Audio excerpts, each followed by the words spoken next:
there, I'm the host of today, Jenny. Today we're going to be talking about a very interesting topic, which is meat production. It's interesting to note that meat is still considered as luxury product. A few decades ago, I still remember my mom told me that they can only eat meat during Chinese New Year. That's crazy, right? And today we just eat meat for dinner, lunch, breakfast, literally every meals. And if you remember that we learned about meat at the little food pyramid, it's located at the middle part, and that's very important to for our growth, and also that gives us protein. It's literally essential part of our life. But did you know that meat production is probably one of the worst thing in the world? I'll explain why in a bit, and also today we're gonna have a very special guest in our video, and she's also going to talk about how meat can be so bad for our environment. So hi, Rachel. How are you doing? Hi, Jenny. Thank you for spending time with me to talk about meat production. I think you have some more insights about that since that you are a vegan, right? Yeah, I've been vegan for almost, I think, 3 years now, and vegetarian for 9 or 10. Originally became vegetarian just because I kind of cared about animal rights and just like thinking about them. Also, like we're not necessarily like above them as humans. As like time went on, I found out that there are many benefits to being vegan and vegetarian. And so now I know about like many different environmental benefits that occur when people eat less meat or even just eat like lower on the food chain. And yeah, and it's something I'm very passionate about. I think it's really cool. Yeah, so I thought that would be a perfect chance to talk to you about more stuff about the meat production also for this video. What do you think are the main environmental effects of meat production? So a lot of times people really point to like the production of cows for meat, because cows, just the way that they consume grass and then they like digest grass, it actually produces a gas called methane that a lot of people are familiar with. And this methane gas is actually a lot more potent than CO2 is. So CO2 is a fossil fuel, as we know. And so when this fossil fuel like goes into the atmosphere, it obviously contributes to the greenhouse effect because there are excessive fossil fuels in the atmosphere. It causes climate change. So if we are able to, reduce the amount of fossil fuels we're putting in the atmosphere, we can help fight climate change. But because cows are producing so much of this gas, it's kind of hard to do. So a lot of people say that like one of the number one ways that we can fight climate change is by actually changing our diets. And that would include like eating chicken instead of beef, or even just like cutting out meat. And some other ways the environment is impacted by meat production includes people will raise cattle inside building, and so they then like the cows are still producing a lot of waste, and then they'll take the manure, which is cow poop, and they'll like bring it outside and they'll put it into what's called a manure lagoon. And these lagoons, they're like full of like water and things, and sometimes it rains and then it floods, and sometimes these lagoons will flood and then that will get into the waterways. It has a lot of negative impacts on the local environment, so that's definitely something that we don't want to be supporting too much. Yeah. All right. So you talked about the manure that's bad for the environment and also the greenhouse gases. That's particularly methane.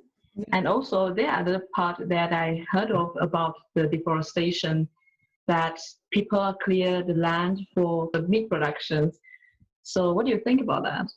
So that's definitely really impactful, as well as like one of the main ways that we can like fight climate change.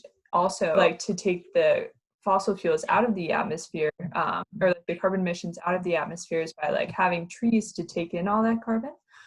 And so when we like deforest, or like when we cut down all of the trees in an area, then like we obviously cannot be using those trees to then take in those carbon emissions. In addition, it's really bad for a lot of land in like tropical areas. Like if you cut down the rainforest, that's going to take a really long time to grow back because it took so long to like build up that ecosystem. And it's kind of like a very delicate ecosystem. So if you come in and cut down all the trees, it's going to be really hard to get that ecosystem back. So it's definitely something that we need to think about as well. I agree with you.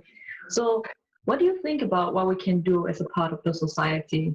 Like, what are the solutions that you can suggest to people to do? Yeah, so there are a couple ways. So, I mean, obviously, if you want to be like really, really hardcore and you want to like really be fighting this really strongly, you can become vegan or even vegetarian. But then some people like either they have a diet that like doesn't really allow for that, like to not eat meat ever, because sometimes like people will have like allergies to other foods. So you can even do like you can participate in what we call like meatless Mondays and just be vegetarian on Monday, or just eat meat on like the weekends, something like that. And you can really kind of decide what works for yourself. Some other ways you can do it are just like buy meat that is like more sustainably raised, you know? So you can buy meat that's like pasture raised. It doesn't have as many harmful impacts on the environment, or just like from like local farmers. So that way, like if you're shipping meat like from very far away from you, that's going to contribute to climate change as well. If you buy meat from like local producers, that can also be good. Some other ways that people have come up with to help like encourage people to become vegetarian and vegan, they have things like Impossible Burgers, which is like a burger that looks like real meat and it tastes like real meat, it feels like real meat, but it's actually made entirely of like vegetables and other non-meat products.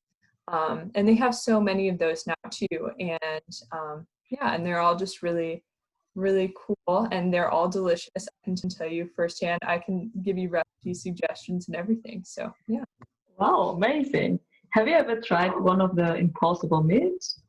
Yeah, I've actually had them a couple different times, and I really enjoyed them. Like I actually, when they brought it, I was at a restaurant and I ordered an Impossible Burger, and when they brought it to me, I was like, this is not real, or like this is like real meat. I can't believe they brought me a real burger. But then I was eating it and I was like, oh, like they just did a really, really good job creating this. So yeah, and I've had it a couple other times as well. And now that I know like that it is so similar to real meat, I think that I think it's really cool that they were able to do that. And yeah, and I think like that's just encouraging people even more to become vegetarians. That's really cool. That I can imagine if in Malaysia, if we have that kind of meat as well, it'll be cool. Really, thank you so much for joining me today to talk about meat production and also share with us a lot of insights and also solutions. Yeah, thank you for letting me share my knowledge with you. I really appreciate it. A huge thank you to Rachel, who just helped me with this interview and showed a lot of insights about meat productions and how we can make a difference. As a meat eater, I am not a vegan. It's really hard to deny that meat tastes great. We just love hamburgers and fried chickens. They are the best food in the world. But a lot of time we don't see how our meat is made. We just eat it and love it. A lot of people might feel helpless when it comes to climate change, that they think they can't make a huge difference. But after watching this video, I want you to know that your personal decisions on what's on the plate for the dinner tonight can make a huge impact.